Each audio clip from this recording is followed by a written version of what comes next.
1993 সালের ঘটনা, তখন তৃণমূল কংগ্রেস বলে কোনো দল ছিল না, আর এখন বলছে তাদের শহীদ। মানে অকাত মোল্লা কি আইনের ঊর্ধ্বে নাকি? যদি কথা বলে থাকে চরম অন্যায় বলেছে। আর বিজেপির সাথে যে আপনারা ঘর করছেন তৃণমূল, সেটা কি তার ইফেক্ট এখানেও হচ্ছে? নতুন করে পশ্চিমবাংলার মধ্যে ক্যানিংকে আলাদা দেশ যদি উনি ঘোষণা করে দেন, প্রশাসন দেখুক বা রাজ্য সরকার দেখুক বা প্রধান দল শাসক দল দেখুক যে পশ্চিমবাংলায় গণতন্ত্রটা কিভাবে, শাসক দলের যিনি চিপে আছেন দেখুক যে পশ্চিমবাংলার গণতন্ত্রকে কিভাবে গলা টিপার চেষ্টা হচ্ছে। আধা সামরিক বাহিনীর দিনে একজন জওয়ান ছিলেন, ততটুকু খবর দেখতে পেয়েছি। তারপরে ওই এনে যখন যাচ্ছিল তার আক্রমণ চালিয়েছে। শুধু এটা নয়, সরকারি সম্পত্তি, বেসরকারি সম্পত্তি, ভিন্ন বিশেষ ধর্মের মানুষকে দেখে আক্রমণ করছে। এটা ধর্মের নামে উন্মাদনা ছড়ানো হচ্ছে। দেখুন, ব্যাপারটা হচ্ছে আমরা চাই ফাস্ট ট্র্যাক কোর্টের মাধ্যমে বিশেষ করে মহিলা আর শিশুরা যারা যৌন নির্যাতনের শিকার হচ্ছে, ফাস্ট ট্র্যাক কোর্টের মাধ্যমে দ্রুত বিচারের ব্যবস্থা করে দেওয়া। তাহলে দেখবেন হয়তো এগুলো কিছু কমতে পারে। দুর্ভাগ্য, যখন কোনো অনৈতিক ঘটনা ঘটে যাচ্ছে, crime against women or child, তখন আমরা কি দেখছি? শাসক দল সে ছেলেগুলোকে বাঁচানোর চেষ্টা করছে। ছোট্ট ঘটনা, লাভ অ্যাফেয়ার, ও প্রেগনেন্ট ছিল, খদ্দের দোষ ছিল, এই ধরনের বলে আড়াল করার চেষ্টা করছে। ওটা ওয়েস্ট বেঙ্গলে হচ্ছে। গত কয়েকদিন ধরে উড়িষ্যাতে যেভাবে পরপর ঘটনা ঘটছে, আপনি শুধু উড়িষ্যা নয়, সারা রাজ্যে দেখুন, উত্তরপ্রদেশ, গুজরাট, বিভিন্ন রাজ্যে দেখুন যেভাবে মহিলাদের উপর অত্যাচার নেমে আসছে, এগুলো বন্ধ হওয়া দরকার। মহিলা নির্যাতনে সারা পৃথিবীর যে দেশগুলো আছে, আমাদের দেশের অবস্থান কোন জায়গায় দেখা যাবে যে বৃহত্তর গণতন্ত্রে মহিলা বা শিশু সব এবং নাগরিক সুরক্ষিত নয়, যেটা মোটেও বাঞ্ছনীয় নয়। দেখুন, এইটা দিয়ে জাস্টিফাই হয় না। উত্তরপ্রদেশে একটা ক্রাইম এগেনস্ট ওমেনকে দেখিয়ে ওয়েস্ট বেঙ্গলে একটা মহিলার নির্যাতনকে ধামাচাপা দেওয়ার চেষ্টা যেটা হচ্ছে, এটা মোটেও কাঙ্ক্ষিত নয়। আমাদের ওয়েস্ট বেঙ্গলের কথা আমি যদি বলি, একদিন আমি আইনসভার সদস্য হিসাবে বলতে পারি যে আমরা চাইবো আমাদের ওয়েস্ট বেঙ্গলে এই মহিলা নির্যাতন থেকে শুরু করে শিশুদের উপরে যে নির্যাতন হচ্ছে, এগুলো বন্ধ হওয়া দরকার। আমরা বন্ধ করার পরে আমরা বলতে পারবো যে ওয়েস্ট বেঙ্গলের রেট এখন এখানে এসে পৌঁছেছে। আর 2011-তে এই রেট ছিল, 2025-এ এই পৌঁছেছে। তখন অন্যান্য রাজ্যকে আমরা উদাহরণস্বরূপ দান টাকাতে পারি। কিন্তু দুর্ভাগ্য আমাদের, আমরা সেটা হচ্ছে না। উল্টে আমাদের রাজ্যে যে ঘটনা ঘটে যাচ্ছে, অন্য রাজ্যের ঘটনাকে দেখিয়ে ধামাচাপা দেওয়ার চেষ্টা হচ্ছে। ফলে ব্যর্থতাকে ঢাকা দেওয়ার জন্য অন্য রাজ্যকে আমরা টেনে নিয়ে আসছি। দেখুন, দুষ্কৃতীরা ছেড়েছে, আমি এর থেকে বেশি আমি বলবো না। অফিসার এসেছিলেন একজন, আমার সাথে কথা বললেন, তাকে বিষয়টা বললাম, আমাদের লিখিত অভিযোগ দায়ের হচ্ছে। আমি একটা কথা বললাম যে আপনারা জানেন এখানে একটা রাজনৈতিক দলের কর্মসূচি হবে, স্বাভাবিকভাবে এখানে প্রোটেক্ট করা দরকার ছিল। অর্থাৎ এখানে আপনাদের ফোর্সের চাই সিভিক ভলেন্টিয়ার হোক বা কনস্টেবল রাখা দরকার ছিল। সে বিষয়টা তিনি যে উত্তরটা দিলেন আমাকে সে তত পছন্দ লাগেনি। তারপরেও বলছি, দুষ্কৃতীরা এসে রাতের অন্ধকারে আমাদের এখানে অঞ্চল, কোলাঘাট 1 নম্বর অঞ্চল, কোলাঘাট 2 নম্বর অঞ্চলে আজকে অঞ্চল সম্মেলন আছে, অর্থাৎ রাজনৈতিক একটা কর্মসূচি আছে, ইন্টারনাল কর্মসূচি। আমাদের যারা প্রতিনিধি আসবেন তাদেরকে স্বাগত জানানোর জন্য এই অভ্যর্থনা কমিটির পক্ষ থেকে একটা তোরণ করা হয়েছিল, গেট করা হয়েছিল। রাতের অন্ধকারে কিছু দুষ্কৃতী এসে সেটাকে ছিঁড়ে দেয়। এবার কে বা কারা, তাদের পলিটিক্যাল অ্যাফিলিয়েশন কি, আমি এক্ষুনি বলতে পারবো না, বা আমি হাত গুনাকে বিশ্বাস করি না, বা আমি হাত গুনতে পারি না। এটা প্রশাসনের কাজ হচ্ছে। যে বা যারা এই ব্যানারকে, গেটকে ছিঁড়ে অস্থিরতার পরিবেশ তৈরি করতে চেয়েছিল, হিংসার পরিবেশ তৈরি করতে চেয়েছে, আমরা তাদের ফলে তো পা দেব না। তাদের বিরুদ্ধে কঠোর ব্যবস্থা প্রশাসনকে নিতে হবে।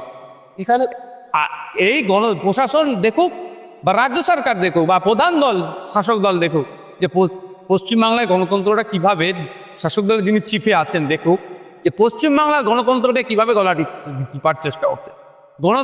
গণতন্ত্রের বিরোধীরা যত শক্তিশালী থাকবে, ডেমোক্রেসি ততটাই সুরক্ষিত থাকবে। কিন্তু দুর্ভাগ্য আমাদের, কি রাজ্য সরকার কি কেন্দ্র সরকার দেখুন সবসময় অপোজিশনের গলা টুটিকে টিপে ধরার চেষ্টা করছে, অর্থাৎ ডেমোক্রেসিকে দুর্বল করার চেষ্টা করছে। আমরা এটা হতে দেব না। আমাদের সর্বোচ্চ দিয়ে ডেমোক্রেসিকে শক্তিশালী আমরা করব। আধা সামরিক বাহিনীর তিনি একজন জওয়ান ছিলেন, যতটুকু খবর দেখতে পেয়েছি। তারপরে ওই এনে যখন যাচ্ছিল তারা আক্রমণ চালিয়েছে। শুধু এটা নয়, সরকারি সম্পত্তি, বেসরকারি সম্পত্তি, ভিন্ন বিশেষ ধর্মের মানুষকে দেখে আক্রমণ করছে। এটা ধর্মের নামে উন্মাদনা ছড়ানো হচ্ছে। ধর্ম এটা কোনোদিন করতে পারমিট দেয় না। প্রত্যেকটা ধর্মের শেষ কথা দেখবেন, সে শান্তির কথা বলছেন, সৌহার্দ্যের কথা বলছেন, ধৈর্যের কথা বলছেন। কিন্তু আমরা কি দেখছি?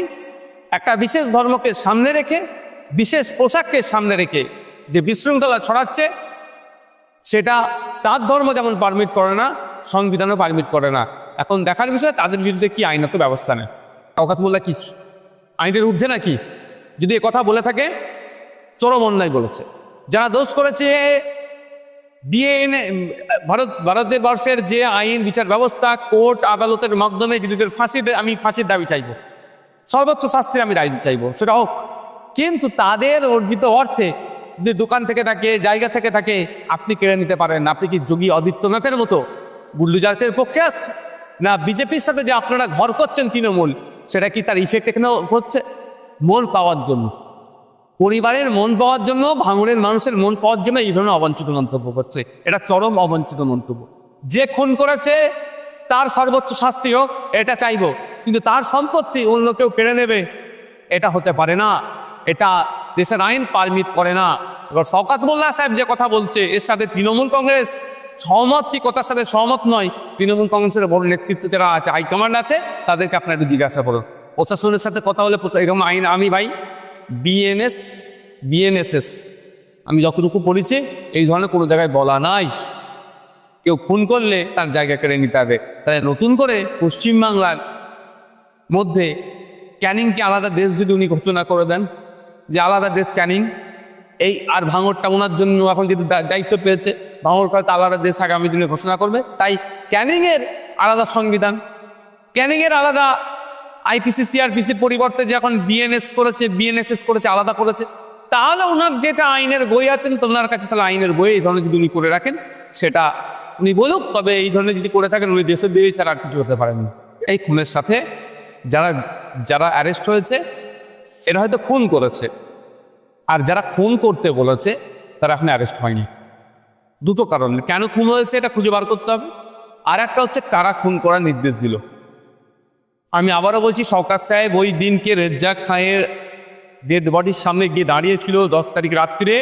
Right side, left side, front side, back সাইডে যারা দাঁড়িয়েছিল শওকত সাহেবকে ঘিরে, তাদের মধ্যে অনেকে খুনি হতে পারে যদি সঠিক তদন্ত হয়। Thank you.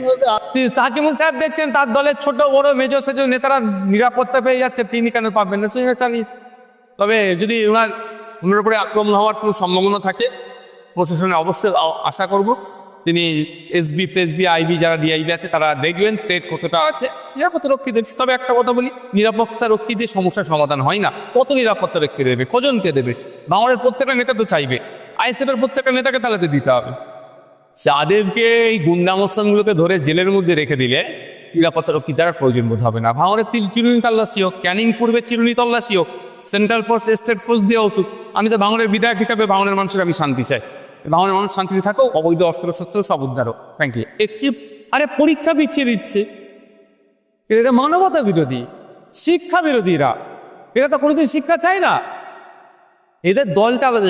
1993 সালের ঘটনা, তখন তৃণমূল কংগ্রেস বলে কোনো দল ছিল না, আর এখন বলছে তাদের শহীদ। মানে এইটাই তো সব থেকে বড় অসত্য কথা। আর একটা কথা আমি বলতে পারি যে 21শে জুলাইয়ের কমিশনের রিপোর্ট পাবলিশ করা হোক, এই দাবিটা তৃণমূলের বন্ধুদেরকেও বলবো উত্থাপন করা হোক। কারণ সেই সময় মমতা ব্যানার্জি মহাশয়ের ওপরে যে প্রাণঘাতী হামলা চালিয়েছিল, উনি প্রাণে মরে হয়তো নাও বাঁচতে পারতেন। সিরাজুল হক মন্ডল বলে যে ছেলেটি পুলিশের কনস্টেবল ছিল, পুলিশের একজন তিনি কর্মী ছিলেন, তিনি সামনে দাঁড়িয়েছিলেন, তার ঊর্ধ্বতন অফিসারের দিকে বন্দুক তাক করে যে এই মারামারি মার বন্ধ হোক মমতা ব্যানার্জির ওপরে, নালে গুলি করে দেবো। ফলে এটা বড় ইতিহাস আছে। কিন্তু সেই সিরাজুল হক মন্ডল আজকে কোথায়? তার বর্তমানে স্ট্যাটাস কি, সেটা আপনারা খুঁজুন।